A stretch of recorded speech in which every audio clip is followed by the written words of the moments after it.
Here we go. Hello, Rob. How's it, everyone? How are you? Good. Hello, Rabbi. How's Rabbi. it? How are you, Janet? Hello, Lawrence. Hello, Gabriel. Mark. How are you? Janet. Who else with us? Sean Muscat with us. Who else with us? Hello. Hello, Rob. How's it, guys? Hello, Ivan. Hello, Anthony. It's How are you Anthony. all? Rod, how are you? How are you? Rod, thanks. Thank you. Thank you. Where are we? Let me just look. Where are we going? Who else with us? Lawrence, how are you? Baruch Hashem, Rabbi, I'm fine. I'm in the middle of my day, and I might have to drop off if I get a phone call, which may happen. But in the meanwhile, I thought I'd try join and see how long I can join for. Okay, good. I'm very happy to hear that. Please join us. I'm going to take the name just nice now, to be the here. late Nice to date, be here. and we're going to dedicate the show also in memory of your late date, if you don't mind. Thank you. Thank you. No, I love that. Okay, who Appreciate else that. joining us? Who else joining us? How's Stephen, it? How's okay. it? Hello, Stephen. How are you? Thank you for joining us, Stephen. Nice seeing you. Mark, where's Marky?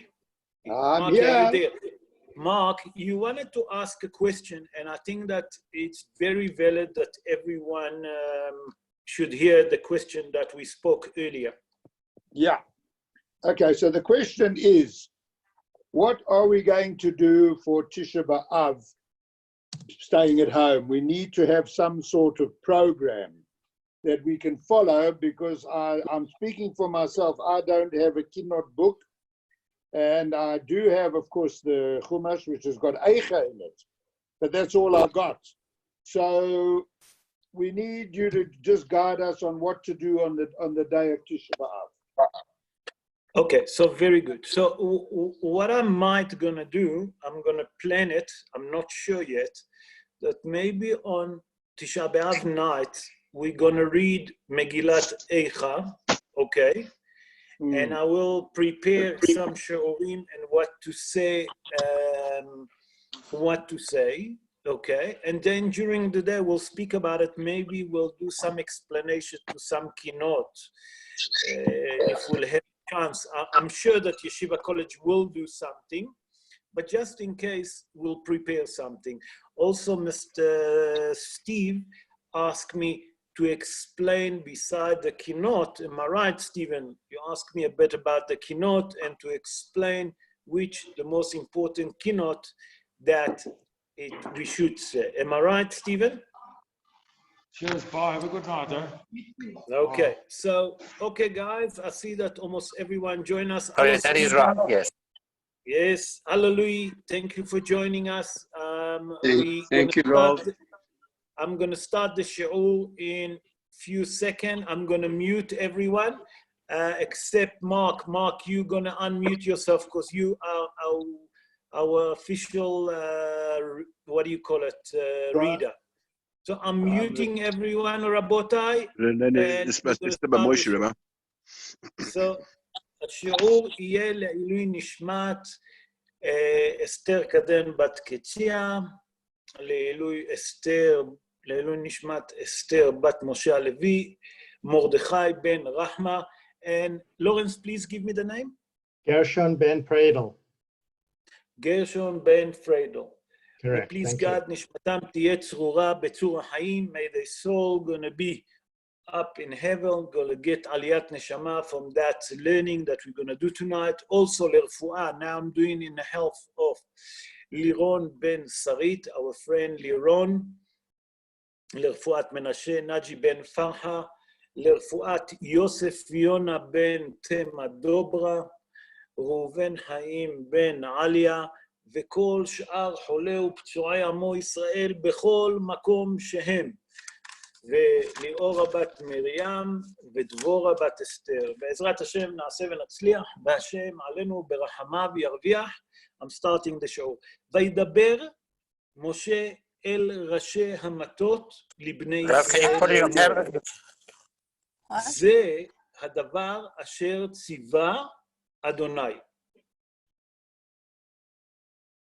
מרק, בכבוד.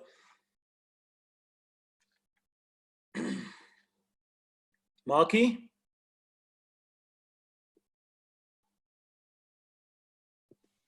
Sorry, I didn't unmute.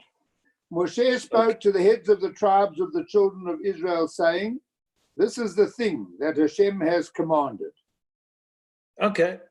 So this just, Rabotai, just to explain to everyone, this week we're going to read two parshiyot, Parashat Matot and Parashat Mas'eh, two different parshiyot. And Be'ezrat Hashem, together, we're going to try and learn what is the parsha speak about. So when on Shabbos, when you read it, you'll see the most important thing, that everything is important, but to understand what is the parsha speak. So it says, Vaidaber Moshe el Rashi Matot, the head of the tribes. LeBnei Israel, you're speaking to the head of the tribe, and then to Bnei Israel, LeBnei Israel. And we have to understand, why does it say LeBnei Israel? I'm going to bring three different opinions of what's happening here for us to understand. So the first opinion that I'm going to bring is the opinion of the Hatam Sofer. The Hatam Sofer is Rabbi Moshe Sofer. He born in the city of Frankfurt in Germany. He born 257 years ago. And he said like this. He wrote a book that called Torah to Moshe, that it's a commentary on the Torah.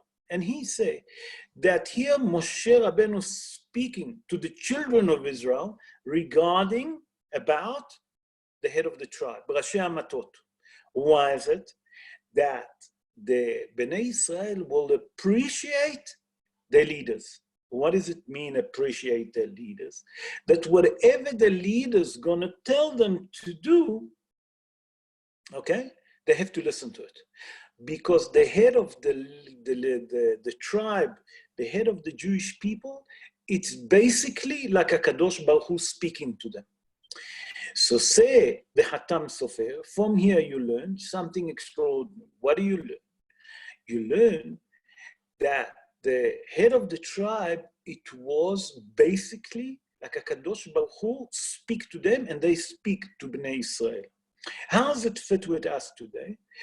From here you learn, say the Hatam Sofer, that people should listen to what the leaders speak to them. What leader is speaking? Obviously, he's speaking about the Rabbonim.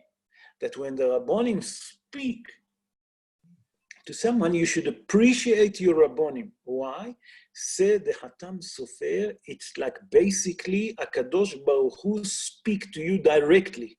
Because he given those scholar people, this chokhmah, this wisdom, it's basically like he speaking to you directly. That's the Hatam Sofer. Rashi HaKadosh is Rabbi Shlomo Yitzhaki. I mentioned it before. Rashi HaKadosh born, just to repeat again, 980 years ago in a city of Troyes in the north of France. And Rashi HaKadosh bring a different idea. Rashi HaKadosh explained that here Moshe Rabbeinu, a matter of fact, showing tribute to the head of the tribe. And then he's speaking to the rest of Bnei Israel. What does it mean? What did he say here?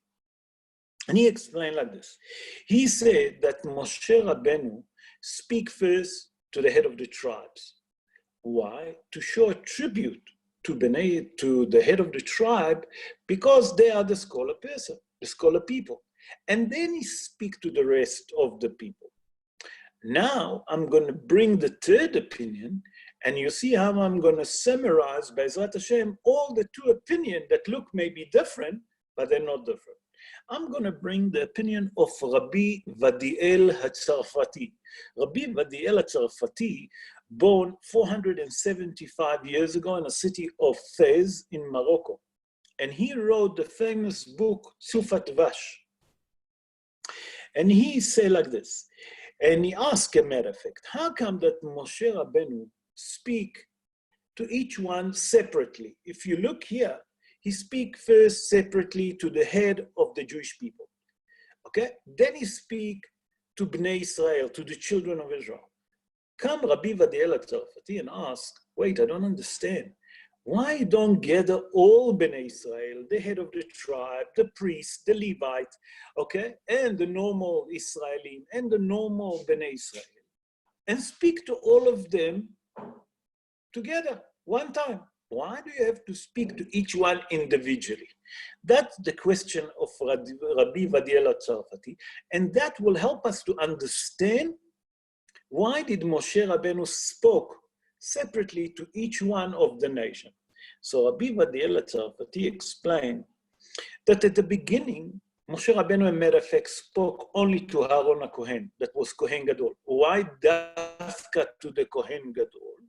He explained because when he spoke to Aaron HaKohen, he revealed to him the secret of the Torah. That means the mystical part that hide behind the Torah, all the higher level of secret of the Torah.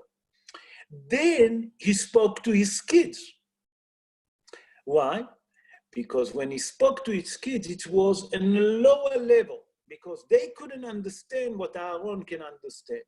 Then he spoke to who? To the head of the tribe. He explained to him the halachot and the physical thing that they have to know. And in the end, he only spoke to who? He spoke to the children of Israel. Say that from here you learn two important things. From here, number one, you can have to understand that you have to speak to people on a level that they can understand. If you speak to them too high and they don't understand, what's the use? You're missing the point. And that, by the way, Rabotai, was the greatness of the Rambam, the big ego. Because he spoke, when he spoke, although that he was such a scholar person, that people say on him, Mi Moshe ad Moshe, that means from Moshe Rabbeinu ad Moshe ben Maimon, never was a greater man like this. You understand what I'm saying? And he spoke to each level. The other thing is to come to teach us very important, that people, we as normal people should appreciate the scholar people. That when you listen to a rabbi, you must listen to what he has to say. You have to respect him. What does it mean? That HaKadosh Baruch Hu given him a special gift and a special present that he become who is he become. Otherwise, he wouldn't be there.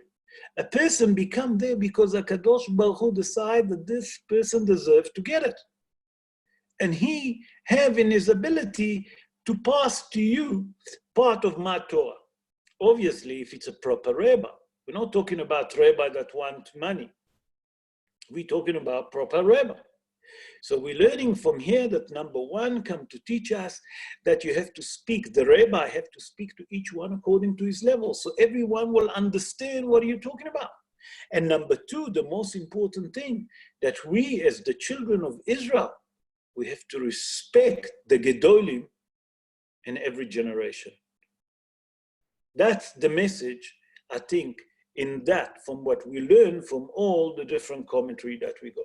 Let's move on to verse 3. And here the Torah tells us regarding when a person takes an oath on himself. And it says like this, Ish kido neder la'Adonai, o yishava shvu'a, le'esor isar al nafsho, lo yahel devaro, kechol hayotze mipiv ya'aseh. If a man takes a vow to Hashem or swears an oath to establish a prohibition upon himself, he shall not desecrate his word.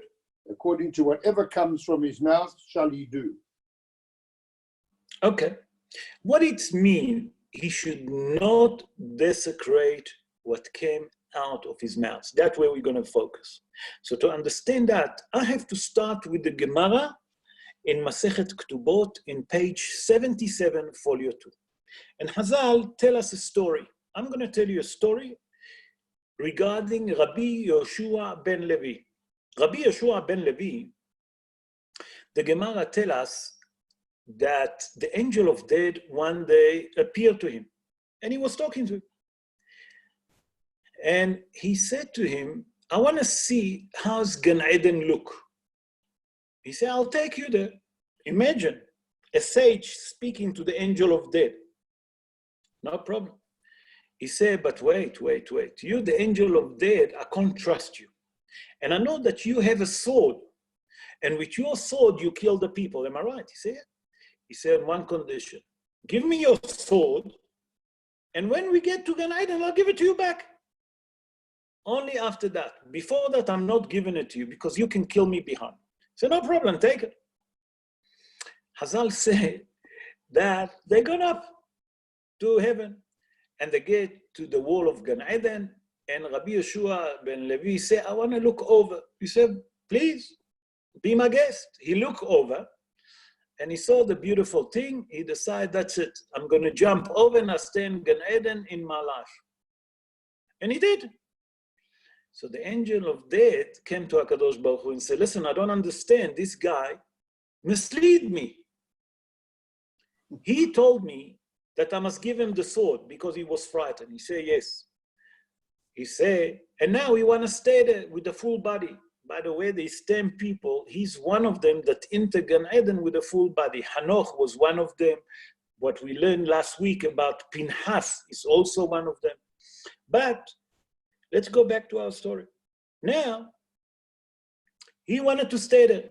So HaKadosh Baruch Hu said to the angel of death, listen, go check in a memory book if he ever desecrate the word that came out of his mouth. And if he desecrate and he done atonement of the vow, then I'm going to take him out. If not, that's it. He must stay there. Obviously, they found out that the sage, Rabbi Yeshua ben Levy, never desecrate what he take out of his mouth. It was the first time. And in that case, HaKadosh Baruch Hu said, listen, all he said that he wanted to see, you show him, and he jumped in and he decided to stay. And that's what happened. He said, okay, but what about my sword? He said, no, your sword you're going to get. And he got it. So what am I telling you this story? Why did I start with Torah Sheba'al Peh? It's to explain to us the value and the power that when a people keep their words, HaKadosh Baruch Hu listen to them. And how does it work? How does it really work? I'm going to bring the commentary of the Maharhu, Rabbi Chaim Vital. Rabbi Chaim Vital, born in Jerusalem 475 years ago. And in its book, Etz HaDa'at Tov. Etz HaDa'at Tov is a book. It's not a Kabbalistic book. I know there is a little bit of highest thing, but it's not. It's a book that he wrote commentary on all the Tanakh. The Torah, the Nevi'im, and the Ketuvim, and also the Mo'adim. Mo'adim is the festival. And there, he took the verse like this, and he said, Lo yahel devaro. What it means, Lo yahel devaro? He should not desecrate what came out of his mouth. And he said that there is two ways to translate it. Not to desecrate what came out of his mouth. It means not to speak circular thing. All the time to speak holy. He said, but also, from here you learn that the person that don't speak circular usually speak holy. And if he speak holy, he keep what he said. So he said like this, Lo yahel devaro, it's a person that keep his words. And then he say, look at the end of the pasuk. What does it say after that? It say, Kol hayotze mipiv ya'aseh. What does it mean, Kol hayotze mipiv ya'aseh? That whatever he says, HaKadosh Baruch Hu will listen and fulfill his wishes. That means a person, listen what we're learning from here. We're learning from here a very important thing. We're learning from here that when a person keeps his words, whatever he came out of his mouth, he fulfilled and he doesn't desecrate. For example, he promised someone help and he does help. He done a business deal with someone and he quoted him X amount for that price. That is the price that he, no matter what's happened, that I done a deal with you, I kept to that price. If he do that, if a person keep his word and he doesn't desecrate it, doesn't return or doesn't change his mind, and he stick to his words, HaKadosh Baruch Hu listen to him and he fulfill his wishes. Why? Because he fulfill what came out of his mouth, HaKadosh Baruch Hu will listen to him. So we learn from here about a very important thing. A person that look and keep his words, HaKadosh Baruch Hu listen to him. How important is it? That means when a person speak and he keep his words, those power of words, HaKadosh Baruch Hu listen, and he give him a power that he will listen to him.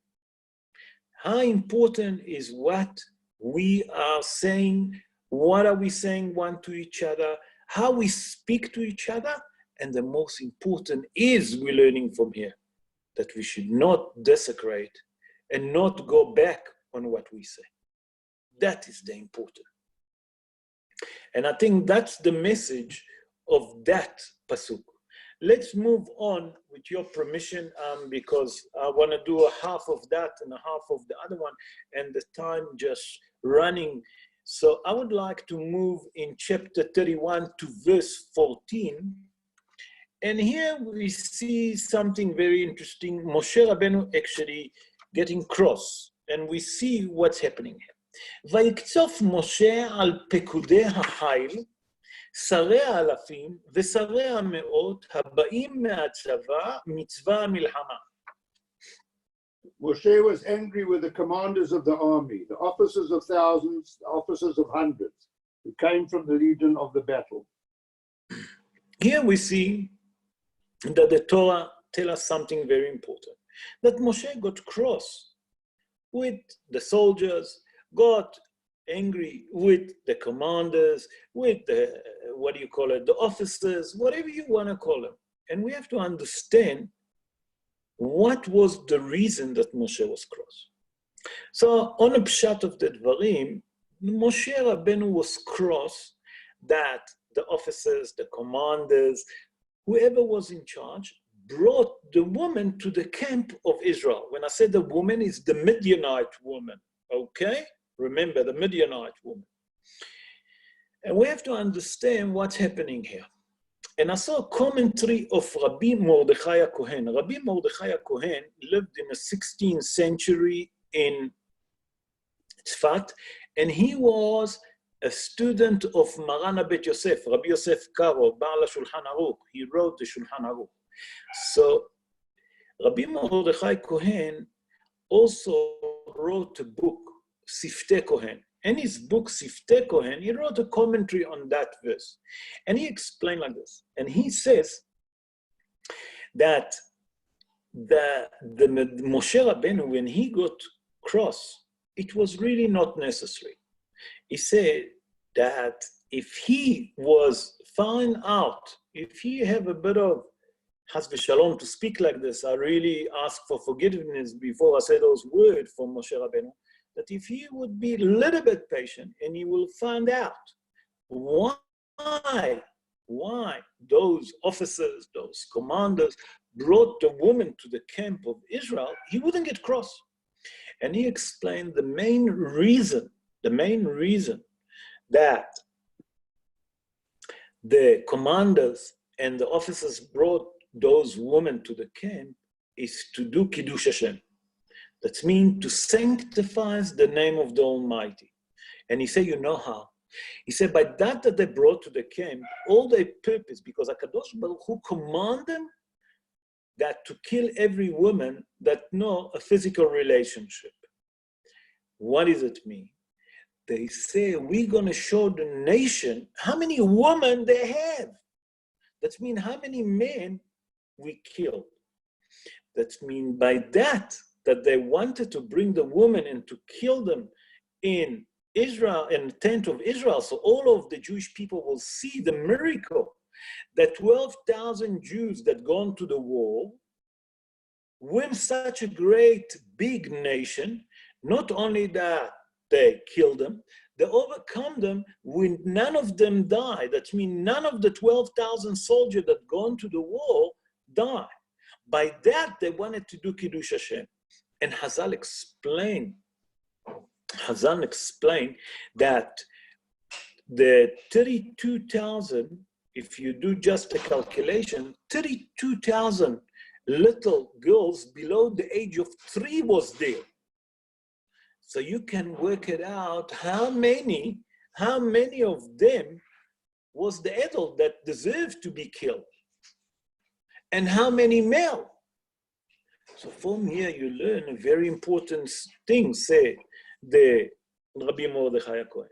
He says that if Moshe Rabbeinu would be a little bit patient, he will find out that all what they done is to do Kiddush Hashem, to show the strength that HaKadosh Baruch Hu allowed the Jewish people to win the war, to overcome the Midianite, with none of the soldier even got killed. None of the soldier that gone to the war got killed.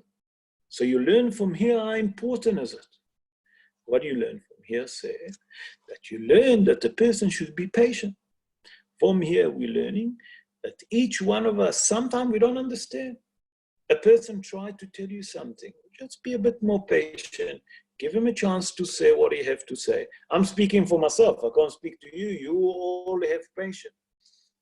We have to understand that we have to be careful. Before we open our mouth, give a person a chance. Maybe you have a good reason what he done. And that's what this verse tried to teach us. And that's what Rabbi Mordechai Kohen, the Siftei Kohen, in his book tried to explain to us. With your permission, I'm going to move to chapter 32, verse 16. 32, verse 16. And here we see that the Torah tells us something very different, and we have to understand what the Torah tried to reveal to us. What it's trying to tell us. So the Torah tells us like this: ויקשו אליו ויאמרו, גדרות צאן נבנה למקננו, פה, וערים לטפנו. They approached him and said, pens for the flock shall we build here for our livestock, and cities for our small children. Here we see something very extraordinary. Here we see that the children of Reuven, the tribe of Reuven, and the children of the tribe of Gad, because they was rich, what did they say to Moshe Rabbeinu? We're going to build now, here we're going to build, what we're going to build first? We're going to build a place for our flock. And only in the end, they say, and we're going to build a city to our children. And Rashi HaKadosh says something extraordinary. Rashi HaKadosh say about the children of Reuven and the children of Gad that they used to love their money. They love money. These certain people, money is important to them more than anything. And he said from here you learn that the children of Reuven and the children of Gad love their money more than their kids. And the proof to it, okay, that it's mentioned that first they're going to look after the flock. Only after they're going to look after their own money, after the business, they're going to look after their kids. But Moshe Rabbeinu answered them. If you go to verse 24, while I'm talking to you, Moshe Rabbeinu said to them, first you build the city to your children. And only after you build the city to your children, you should build a place for your flock. So Rashi explained, Rashi HaKadosh saying that from here you learn that Moshe Rabbeinu told the children of Reuven and the children of God that first thing that come that you have to look after your children. What it means? The education, the Jewish day education come first before your business. Every day in your life you have to memorize what's come first. Is the business or my kids? First is the children. The children have to be sent to a Jewish religious day school. The children come first. They're the future. Because if they're not going to do, and they're not going to understand, and they're not going to know what is Jewish, what is Judaism, what is religious, what's going to be the next generation? So that's what Moshe Rabbeinu come and tell them. Moshe Rabbeinu, from here we learn that prove them that number one is more important, that you make sure that your Jewish kids get Jewish religious studies. You send them to a Jewish religious day school. And that's what's the most important. Not the business come first. First, you go where there is Jewish day school. That's where you send them. That's where you live. You live with them, that you give them that kind of education. I saw another commentary that wrote the K'tav Sofer. The K'tav Sofer, because we brought the Hatam Sofer, remember? Now I'm bringing the K'tav Sofer. The K'tav Sofer is Rabbi Shmuel Sofer. He was the son of the Hatam Sofer, okay? And he born 205 years ago in Germany. And he explained like this. He said that the person that loved money, okay, and he's so eager about money, you have to be careful if you can do a business with him. He said, because a person that eager about money and love his money, you cannot trust him. Why? Because the lust to money, he can change his mind and he can change his words. And that's what we spoke earlier. Lo yahel devaro. He must not desecrate his mouth. I'm returning back to the previous pasuk that we spoke. You remember? He said like this, from here you learn that people that love money, they can desecrate their words. Why? Because money is so important for them that they're willing to change their mind. So you learn from here that the Torah connecting one with each other, and it's fit like a Lego if you just know how to look, how the Gedolim translate and explain each one differently. Now, with your permission, I'm going to move to Parashat Mas'eh. Parashat Mas'eh speak about the journeys of Bnei Israel in the wilderness. And I decide to spend a lot of time about the first verse, and you'll see why it's so important. But first, let's read the first verse in chapter 33, and it says like this, Ele Mas'eh Bnei Israel asher יצאו מארץ מצרים לצבאותם ביד משה ואהרון. These are the journeys of the children of Israel who went forth from the land of Egypt, according to their legions under the hand of Moshe and Aaron. Okay. Here the Torah tells us something very interesting. The Torah put a lot of emphasis about the journeys of Bnei Israel. When I say the journey, the 42 stop, the 42 places that they travel during the 40 years in a wilderness. And we have to understand what difference it make to us where Bnei Israel travel in a wilderness. And we'll see. I'm going to start from the Pshat.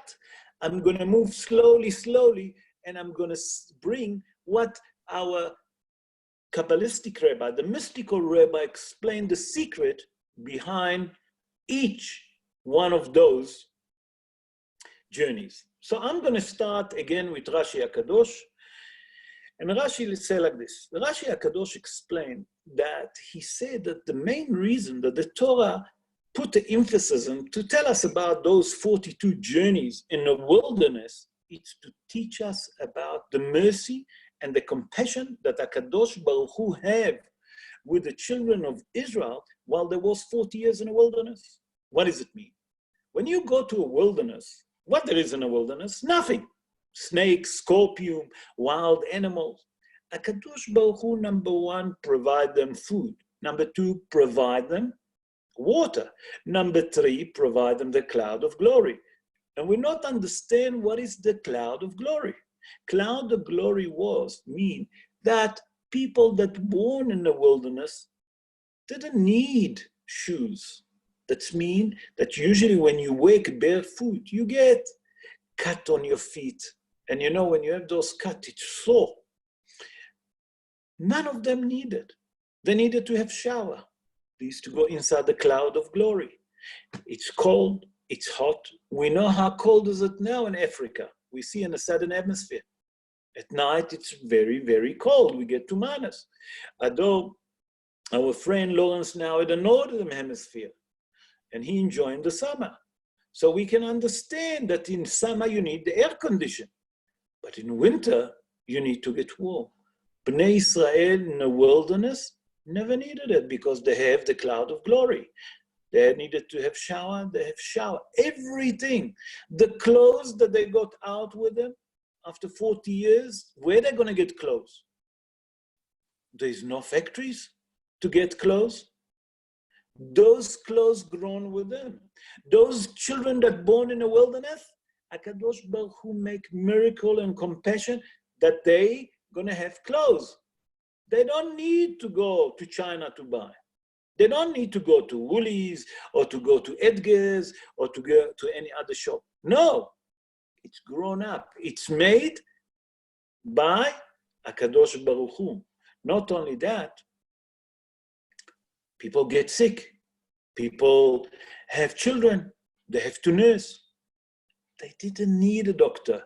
Sorry, Dr. Brits. I don't mean to sound bad. But HaKadosh Baruch Hu was the doctor. What better doctor? So all of that, say Rashi, to show the mercy and the compassion that HaKadosh Baruch Hu have with the children of Bnei Israel for 40 years in the wilderness. Now I'm moving to a next level. The Gaon Hida say that the Gaon Hida is Rabbi Chaim Yosef David Azulai. Rabbi Chaim Yosef David Azulai born in the city of Jerusalem 296 years ago. And he say if you take the acronym of the word Ele Mas'e Bnei Israel, those are the journey of Bnei Israel. So the acronym is Aleph, Mem, Bet, and Yud. We have 4 acronyms. That Aleph, remember, Mem, Bet, and Yud. He said from that you learn that HaKadosh Baruch Hu actually hinted the Jewish people, okay, regarding the 4th exile that they're going to be. So Rabbi, the Gaon Hida, Rabbi Chaim Yosef David Azulai wrote in his book Midbar Kedemot, its commentary on the Torah. He explained like this: if you take Aleph, it's referring to the exile of Edom that we are now. That's called Galut Edom. The next one that he speaks is Madai. Madai, we know it was in the time of the Ahashverosh. The next one that Bet, he speaks about the exile of Babylon, Bet, Bavel. The Yud is the exile of Yavan when we was underneath the control of the Greek. He says it's come to tell you that from here you learn that HaKadosh Baruch Hu hinting to us regarding 4 different exiles. Let's move a little bit deeper to understand more what's happening. Rabbi Vadiel Tzarfati that we brought earlier, he said in his book Tzuf Advash, from that the Torah tells us that Bnei Israel left Egypt and gone to the wilderness. They follow HaKadosh Baruch Hu's order and they gone where? To the wilderness. What there is in the wilderness? Nothing. Nothing grows there in the wilderness. We all know in a desert nothing grows. The only thing that they have there, it's snake and scorpion like we mentioned, and wild animal, wild beast there is there. Who want to go there? He said that by that they show that they left everything because they can return back to Egypt and they'll be, that's it. They'll have Egypt for themselves. Why? Because HaKadosh Baruch Hu drowned who? The Egyptian in the sea. And they can go back to Egypt. Egypt was a very nice land, very fertile land, Hazal say.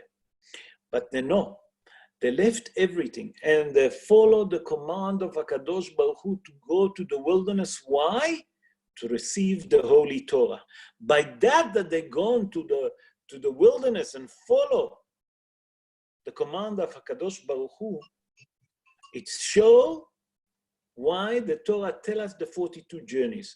And on that the prophets say, Lechtech aharai bamidbar be'eretz lo zruah. That means you follow me to the wilderness, to a place that nothing can grow. You can't plant nothing and that. So now you're all going to say, wait. But they say many times, let's return back to Egypt. Yeah, that was And we explained that the Zohar HaKadosh say, wherever it say the nation, those are the wicked, and it's speaking to the Erev Ra level. I'm going to go a bit deeper to understand. I saw a commentary of the great Mekubal, Rabbi Soliman Ohana. Rabbi Soliman Ohana born he lived in the 16th century. He lived in the 16th century in Spain.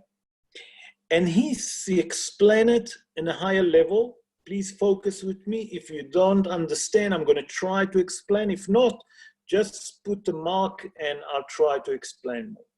And he explained like this.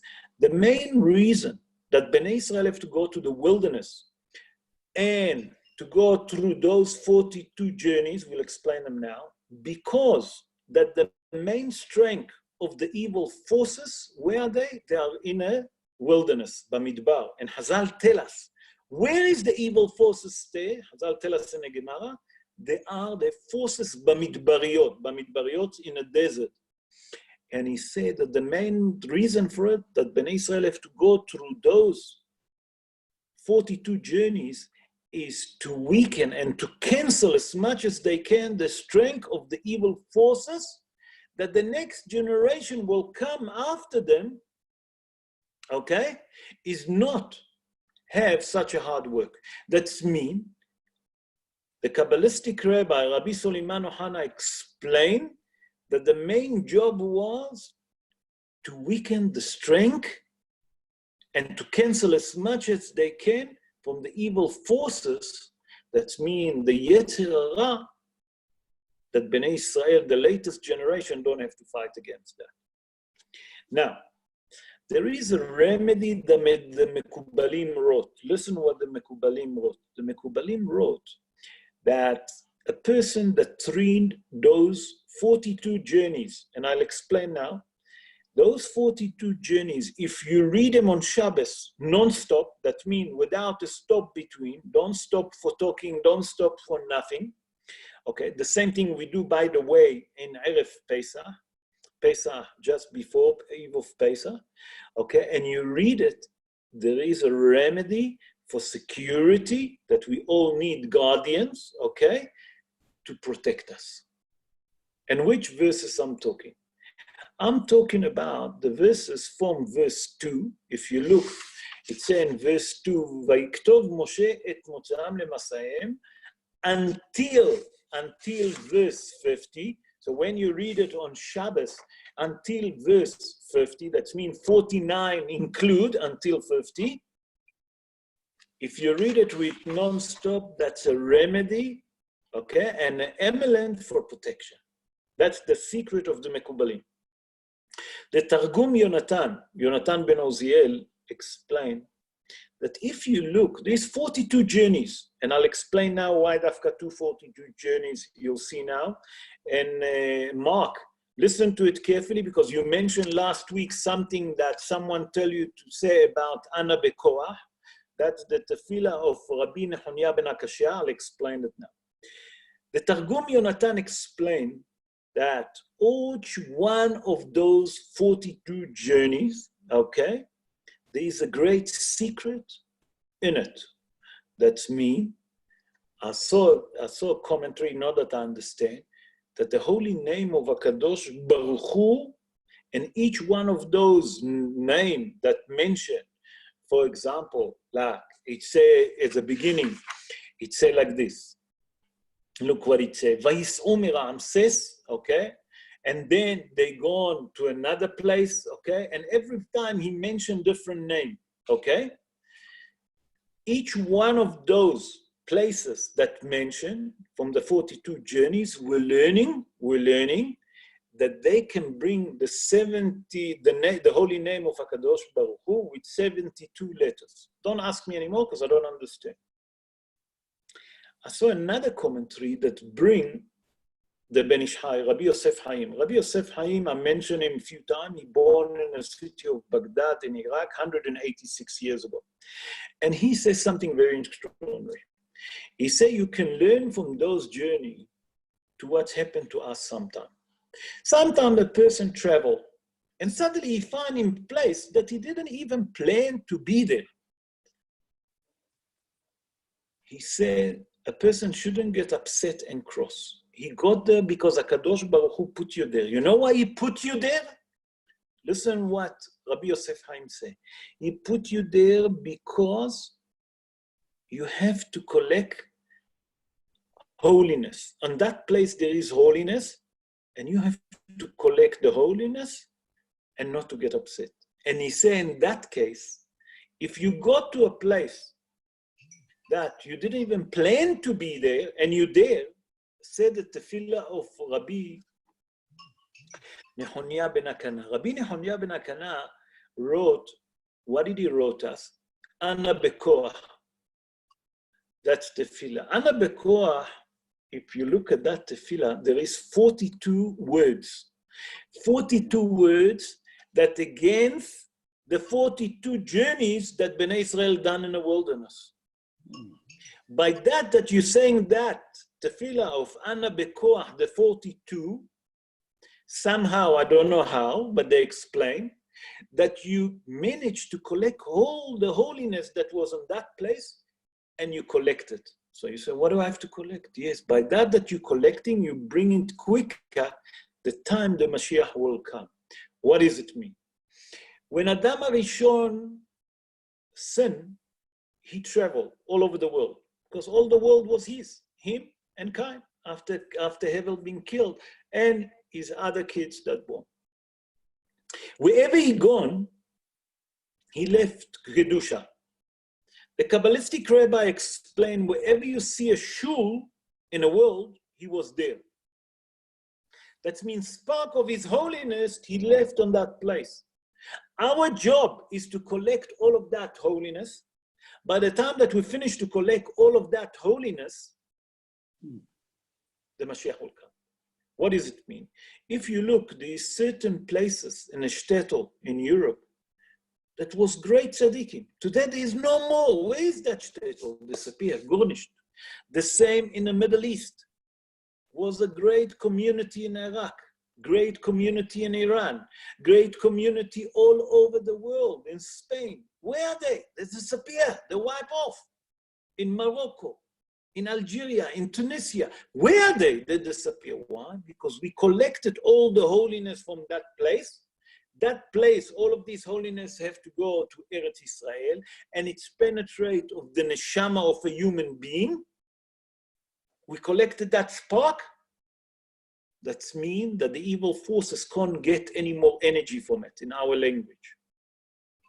So what do you learn from it? That the 42 journeys that Bnei Israel done in the wilderness, it was to collect all of those spark.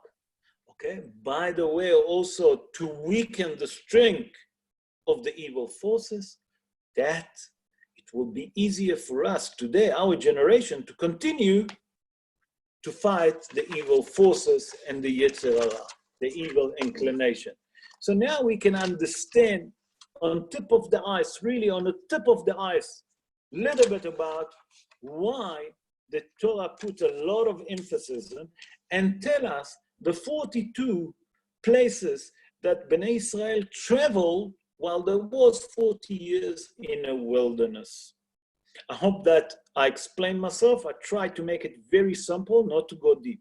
Now, with your permission, I'm going to move to verse 51. I'm skipping quite a bit, and we go to verse 51. And verse 51, it says something very important. Look what Moshe Rabbeinu said. HaKadosh Baruch Hu speak to Moshe, and he said to them, speak to the children of Israel. I'm just making short, and he said like this. דבר אל בני ישראל ואמרת עליהם, כי אתם עוברים את הירדן אל ארץ כנען.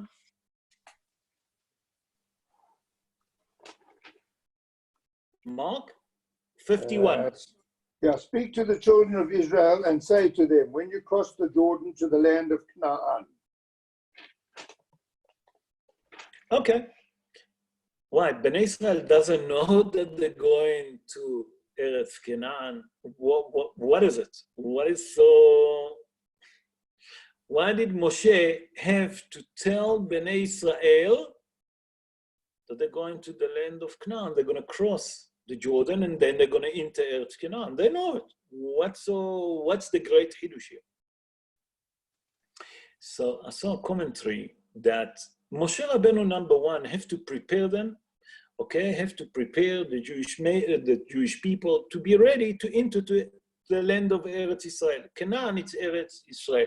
By the way, if you take the word Canaan, Milshon Kni'ah, what it means Kni'ah? Surrendering. And we'll see now. And we'll see now what happened here. I saw a commentary of the Gaon Hida. Again, the Gaon Hida, we're bringing him now the third time. The second time. No, the third time. The Gaon Hida saying now in his book Midbar Kedemot, and by the way, I saw that the Rama Mipano, Rabbi Menachem Azariah Mipano, he born in Bologna, in Italy, in the city of Bologna, 472 years ago. And he wrote the same. He said that here Moshe Rabbeinu saying to the children of Israel, you are now going to enter the land of Eretz Israel. And the land of Eretz Israel, it's not just a land. I cannot enter with you, because if I would enter with you, I will turn the land of Eretz Israel to like Gan Eden. Eretz Israel will be Gan Eden. Not only that, if I will be allowed to enter Eretz Israel, the Herev HaMitHapechet, okay, I will cancel it. What it means, a Herev HaMitHapechet? That means the death, okay, and the evil inclination that came to the world after Adam HaRishon's sin, I will cancel it from the world. That means if Moshe Rabbeinu will enter Eretz Israel, say the Gaon Hida and the Rama Mipano, the Rama Mipano, just to give you a bit of knowledge, he was a great Kabbalistic. And he wrote the book of Reincarnation. One of his books is a Reincarnation, and he explained who was who before. For example, he explained that Terah, the father of Abraham, in the following life was Job. And that's why he suffers so much. And he explained there how it works, why and how. He explained everything. So he also explained that Moshe Rabbeinu said to Bnei Israel, listen, you're going to go to the land of Eretz Israel. The land of Eretz Israel, the eyes of Hashem, עיני Hashem בא מראשית שנה ועד אחרית שנה. That means HaKadosh Baruch Hu always look. His eyes is always on Israel and the land of Israel. He never leave Eretz Israel. He always guard Eretz Israel more than any other place. Eretz Israel is guarded by HaKadosh Baruch Hu. The miracle that's happening in Eretz Israel, although to us it looks very natural, but when 400 or 1,200 missiles flying in the air, one after each other, and few houses get damaged, and maybe some vehicle get damaged, sometimes a person get injured. We don't understand the miracle of those missiles that have been sent from Gaza to Eretz Israel and no one gets killed. Sometimes one, but in general, the statistic almost zero. So we learn from here, Moshe Rabbeinu said to them, HaKadosh Baruch Hu loved Eretz Israel. I can't enter with you anymore because HaKadosh Baruch Hu say I cannot enter Eretz Israel. But if I would, I can change, but I'm not. Now it's your job that you have to be careful. What it means you have to be careful? You have to guard yourself and to destroy all the idols that there is. Not only physical idols like we know, any idols, anything that is idols, the Yetzer Hara that you have on you, all what can tempt you to do averot. So that's what it says. Ki atem ovrim hayom et hayarden. What it means, ki atem ovrim et hayarden? When you passing the Jordan River, you're going where? To the land of Eretz Canaan. What's going to happen in Eretz Canaan, we'll see now. That's we're going to read, please God, in chapter 34, verse 2. And we'll see what is it said. Let's go to chapter 34, verse 2. And here we read like this. And here it says, HaKadosh Baruch Hu said to Moshe Rabbeinu, צב את בני ישראל ואמרת עליהם, כי אתם באים אל הארץ כנען. Listen what it says, הארץ כנען, זאת הארץ אשר תיפול לכם בנחלה, ארץ כנען לגבוליה. Command the children of Israel and say to them, when you come to the land of Canaan, this is the land that shall fall to you as an inheritance, the land of Canaan according to its borders.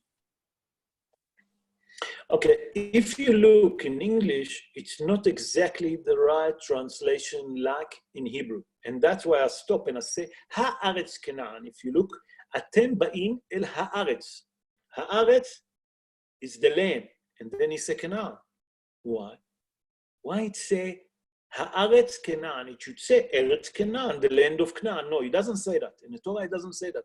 It say the land, the land. And after that, it's a Canaan. So wait, is it the land that we go into the mainland, or it's Canaan? So I saw a commentary that the Rabbi Mikatlik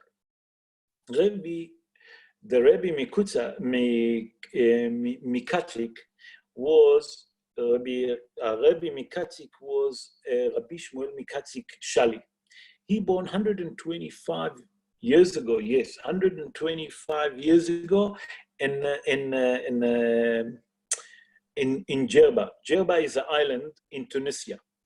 And in his book, Midrasho Shel Ham, that is famous book, everyone know that book, Midrasho Shel Shem, sorry, Midrasho Shel Shem, Chas v'Shalom Ham, Midrasho Shel Shem, he explained, you have to understand why did it say Haaretz, Behei Yidi'ah. It doesn't say Eretz Canaan.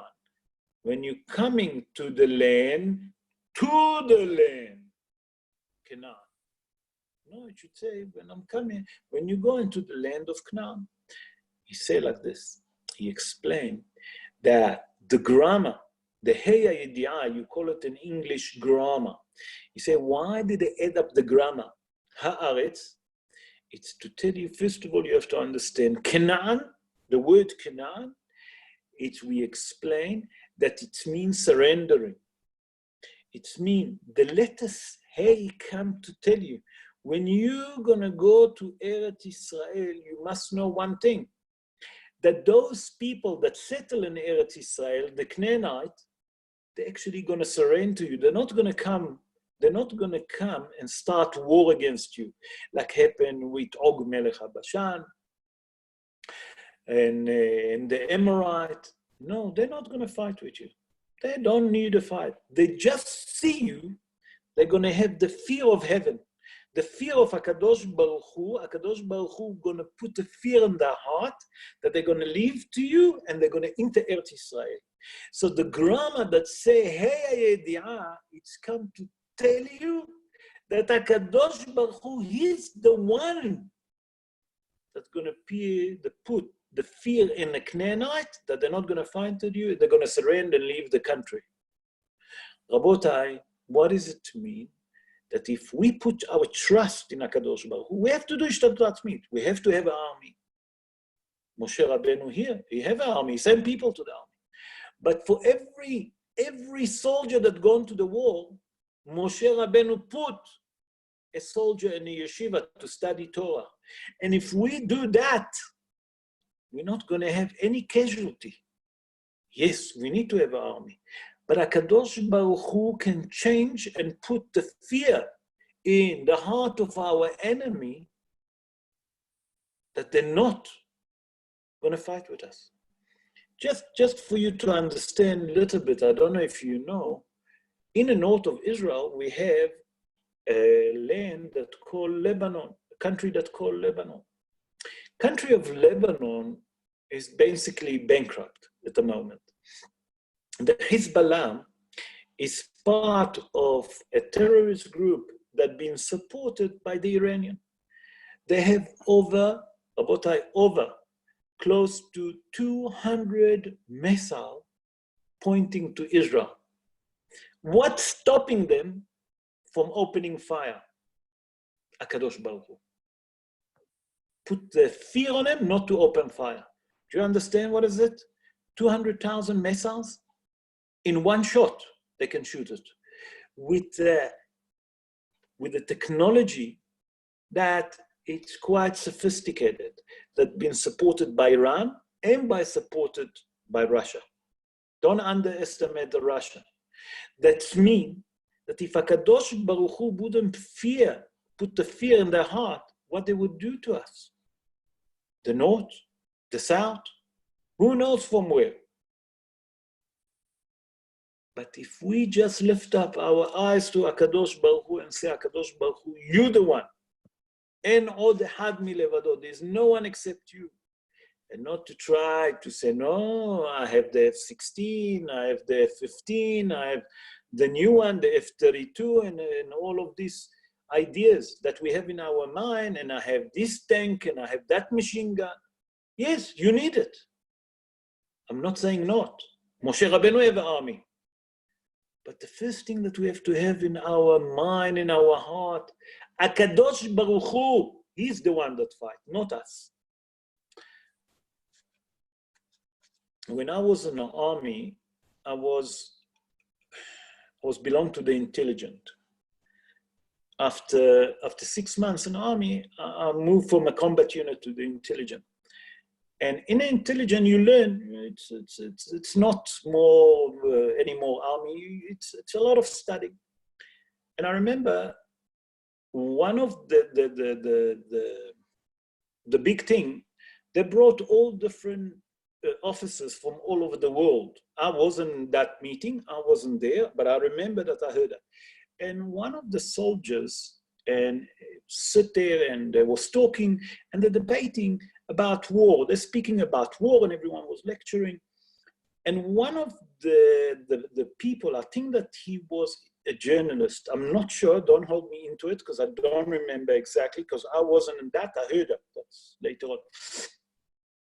He asked one of the American, I think, chief of staff, I don't know, he said to him, tell me, explain to me, how come that you speak so much about war and can you explain to me how Israel survived all of those wars with everyone around them? You know what was his answer?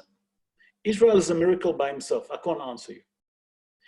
The way that we survived 70 years, full of enemies, full of terrorists, it's a miracle by himself. And that's what we have to understand here that Moshe Rabbeinu told them. That if you put your eyes and your heart to HaKadosh Baruch Hu, he can put a fear in the heart of your enemy. And that's the message here.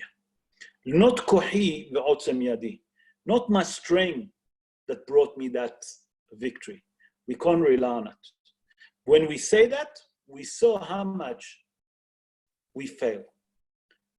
In Lebanon war, number 2, it was completely failure because they was relying on the power. HaKadosh Baruch Hu just sent us a little bit of a message. Be careful. And that is the message. That we have to understand our strength not come from us. Our strength come from HaKadosh Baruch Hu. That's the message of that verse. I would like to end up with something a bit better. I'm going to speak now about the Kohen Gadol and the city of refuge. I'm going to move on, with your permission, to chapter 35, verse 25. And there the Torah tells us something very extraordinary. And we have to understand what's the reason behind it. And there the Torah tells us regarding the city of refuge. And let's read it. והצילו העדה את הרוצח מיד גואל הדם, והשיבו אותו העדה אל עיר מקלטו, אשר נס שמה, כן? וישב בה עד מות הכהן הגדול, אשר משח אותו בשמן הקודש. The assembly shall rescue the killer from the hand of the avenger of the blood, and the assembly shall return him to his city of refuge, where he had fled. He shall dwell in it until the death of the Kohen Gadol, whom one had anointed with the sacred oil. Okay, here the Torah tells us something very, if you look at it, if you think of it, it's extraordinary. The Torah tells us that a person that killed by mistake, that's called Otzeach Bishgaga, a person that kills someone else by mistake. He didn't mean, but it's happened. The Torah tells us that he have to run to a city of refuge because one of the relative of the deceased might going to take a revenge against him and kill him. So you have to run to the city of refuge. But the Torah continue and tell us that after the death of the Kohen Gadol, the highly priest, there is no more danger to his life. He can leave now the city of refuge and he can go for free. Okay. The question is, how come? How can you say that? How do you know that the person that want to take revenge not going to kill him after the Kohen Gadol? Where is the guarantee for it? How can you say it? Where the Torah say it, I mean, the Torah say it, but where can you learn it? What make you decide to make such a statement? Obviously, the Torah say we have to accept, but here we learn. We're here to learn. We're not has v'shalom asking to try to antagonize. No, we're asking to learn, Rabotai. So I saw a beautiful commentary of the Abarbanel. Abarbanel, it's Rabbi Yitzhak Don Abarbanel. He born in a city of Lisbon in Portugal 583 years ago. And he wrote commentary on all over the Torah. And he explained like this. He said that when the person that want to take revenge against that person that by mistake killed his relative, he's very cross, he's very angry. So what the Torah tell you immediately? Run away, run away. Where you must run? To the city of refuge. There you are safe. There you can't do nothing. But the Torah also continues and say that after the highly priest die, you can go for free. He said, why? How can you make such a statement? He explained like this. He explained that when the Kohen Gadol die, everyone hear about it, include that person that got the revenge. Because why? Because he know who's the Kohen Gadol. Who's the Kohen Gadol? The Kohen Gadol is the one that doing atonement to the Jewish people on Yom Kippur. Once a year, he entered the Holy of Holiness, the Echad. And there he doing atonement, and if he lost his focusing and concentration for a split of a second, he did. And Hazal tell us that in Beit Sheni, during the second temple, over 300 Kohanim Gdolim died. That means for 300 years, over 300 years, each Kohen Gadol that used to enter the Holy of Holiness the same year used to die. Because they can enter only once a year. Why? Hazal explained that some of them wasn't even from the dynasty of the priestlyhood, and they used to buy the Kohen Gadol. But that's beside the point. We have to understand. So that person see that the highest priest, the highest man in a Jewish nation, die. He can learn from here, said the Rabbi Don Yitzhak Abarbanel, that even he gonna die.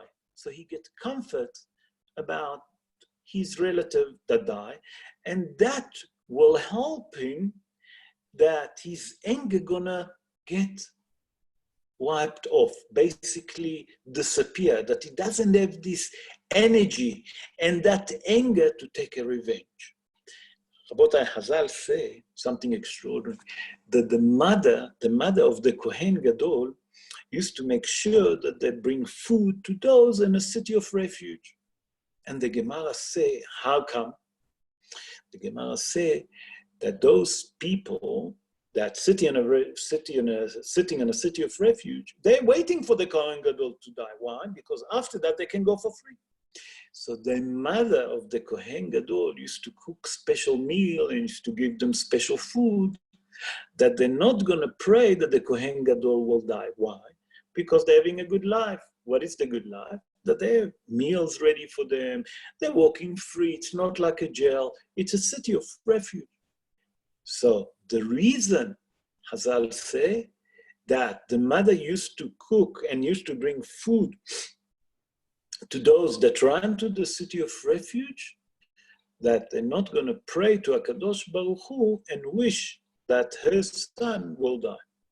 And Be'ezrat Hashem, we learn from here something very important, that the Torah come and tell us that everyone, after a certain age, after 120, that he live a good life, healthy life, have to go. Sometimes we have anger, sometimes we're fighting, sometimes we have faribel. Forget about it. It's not worth it to keep grudge. It's not worth it to take revenge. Learn it. The Torah come to teach us that revenge, faribel, grudge, besides that it's a negative command from the Torah, lo titor, lo tikom velo titor, okay, it's a negative command from the Torah. Besides that, the Torah come to teach us. It's not worth it. In the end, we're all gonna go to one place. Rather live your life, no faribol. Let's live in peace and harmony and ahavat Israel. And please God, we forget about the anger, we forget about the revenge, we forget about the faribol. And HaKadosh Baruch Hu will see that and take us from our misery. Send us Mashiach Tzidkenu speedily in our days and build Bet HaMikdash. Amen ken yeh ratzon. And then we can all be together in Bet HaMikdash, not in a shul, in Bet HaMikdash. We're not going to celebrate, please God, this year anymore, Tisha B'Av. We're going to celebrate the building of Bet HaMishkan. And then on Yom Kippur, we can be together where? In Yerushalayim, Bet HaMikdash, the Zohar HaKadosh say, Rabotai, עתידה ארץ ישראל להתפרס על כל העולם כולו. That means Eretz Israel will be all over the world. Yerushalayim will stay. But the city of, the land of Eretz Israel is going to spread all over the world. Do you understand? If the Zohar HaKadosh say that, we have to believe. Rabbi Shimon Bar Yochai, Rabbi Abba wrote the Zohar HaKadosh in the name of Rabbi Shimon Bar Yochai. Rabotai, so let's leave the faribol. Let's forget about it. Let's forget the Lashon Hara. I'm speaking to myself. Rabotai, you all tzaddikim. I'm speaking to me, to myself. Sorry. You all tzaddikim. We leave all of that. We leave the revenge. We leave the anger. We leave those Yetzer Hara that just want us to take revenge. HaKadosh Baruch Hu will see that, and he will see that we have Ahavat Israel, and then he will send us Mashiach Tzidkenu speedily in our day. Amen ken yeh ratzon. Rabotai, those of you that would like to ask question, please unmute yourself. You can ask question regarding the shiur. I'm going to try and answer if I have the ability and the chokhmah. Please God, HaKadosh Baruch Hu will help me to give you answer. Bechavod, if anyone have any question. So, Rabbi Levy, now when you say the vows of this parsha, Matot, so like New Year's resolutions that would probably be included as a vow as well. When people have these New Year's resolutions and like fall under vow. Yeah. Yeah. What are you trying to say by that? Just explain. Yeah, I'd say the New Year's, people they're not going to do this, do that. The New Year's resolution, like was a Goyish thing, but they like fall under vows and that type.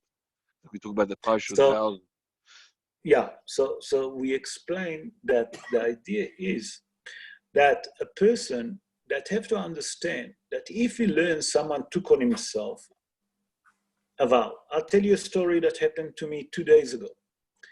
My daughter, my middle daughter, is in Seattle in America. She just finished school and they asked her please to come to America because whatever reason, they loved her there and her principal recommended her to go to America. So she's at the moment in Seattle. And she, many years ago, quite some time ago, she had a pain and she wasn't well. And she took a tablet that you have to eat before. You have to eat before. And she didn't eat before, and that's burned a lining. I'm sure Dr. Britt know about it because we consult with him. And it's very difficult for her to fast. But she took on herself, she didn't take her oath, but she said to herself, you know what? I want to get better, I'm going to fast. And after the fast of the 17th of Tammuz, she phoned me and she explained to me the situation that she took that violent fought. Okay, but she never said a word. she not fast on those fasts? That was the question. I said to her, listen, I'm as your father. I feel that I'm too close to give you an answer. That's mean. It's something like my daughter. I can't answer you. I'm going to ask my own rabbi. And I spoke to my rabbi and I explained to him the situation that because she took tablets that she needed to eat before, okay, you can't take those tablets on an empty stomach. She burned the lining and she's suffering after every fast. He said to me, number one, she doesn't have to fast. She can't eat chocolate, obviously. Yeah. She can't eat things like it's a pleasure. She need to eat what she have to eat and she need to drink what she drink. She allowed. I said to him, what about Tisha B'Av? He said that apply also to Tisha B'Av. And I asked him another question. A woman asked me, she's a friend of my wife. Yeah. She's the same age of us, plus minus. And every time that she fasts, she gets infection. What should I do? I said to her, look, I don't know. That's a very difficult question. I said to her, you know what? At least drink less than drink minimum of 40 grams each time. Because in a fast, it wasn't the problem, the food, the problem was drinking. Because when she fasts and she doesn't drink, she gets infection. He said to me like this, you shouldn't tell her even to stop 40, because lehatchila, a person should drink revi'it. Revi'it is 86 grams. I say 40 grams because that's what the poskim say. He said, you should say it for Yom Kippur.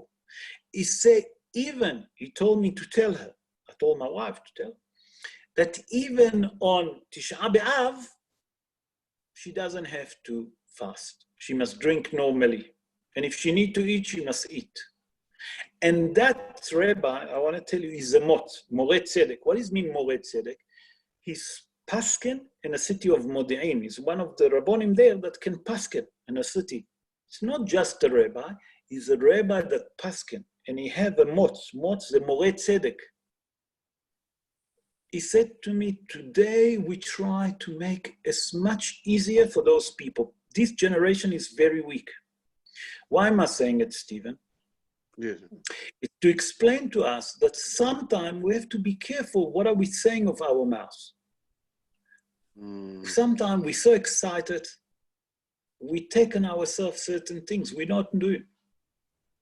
So I said to my daughter, told me, if you would know that, because I wanted to make it 100%, will you take it on yourself? He said no. So here I done for her atonement of the vow. If she didn't know, anyway, I make for her atonement of the vow beside that. But what I'm trying to tell you, that an atonement of the vow, when you take on yourself something and you've done it 3 times, that there is hazaka, or you say sometime, you have to be careful. And that's what we learn in the show, that you should not desecrate the word that's coming out of your mouth. You promise something, whatever is it, especially if you speak to HaKadosh Baruch Hu, you have to be careful. And that's what it's come to teach us. You follow? We say like bli neder that, yeah. What we say, Be'ezrat Hashem, bli neder, exactly. Be'ezrat Hashem, I'll try to help you. Bli neder, I'm going to try and do that. You know? And then you say bli neder. You follow? Okay. Empty promises, I think. They have to be very, very careful. Yeah. Any other question, Rabotai? About the Parsha, if you have something. No question. Okay. So I would like to take the opportunity and to wish you all a good evening. Tomorrow night, we have in South Africa, in Glen Hazel area, from what I understand, a power failure between 4 and 8. So that's why we make the show earlier. I would like to wish all of you, number one, a good evening, a safe evening. Keep yourself warm, keep yourself safe. To wish you all Shabbat Shalom, and I hope that you enjoyed the show. Enjoy yourself. Good night. Thank you. Rob, thank you. Thank you, Rabbi. Thank you. Good night. Thank you. Bye. Pleasure. Bye-bye. Bye-bye. Thank you, Rabbi. Thank you. Bye-bye. Bye. Ciao, ciao. Thanks, Yoshim.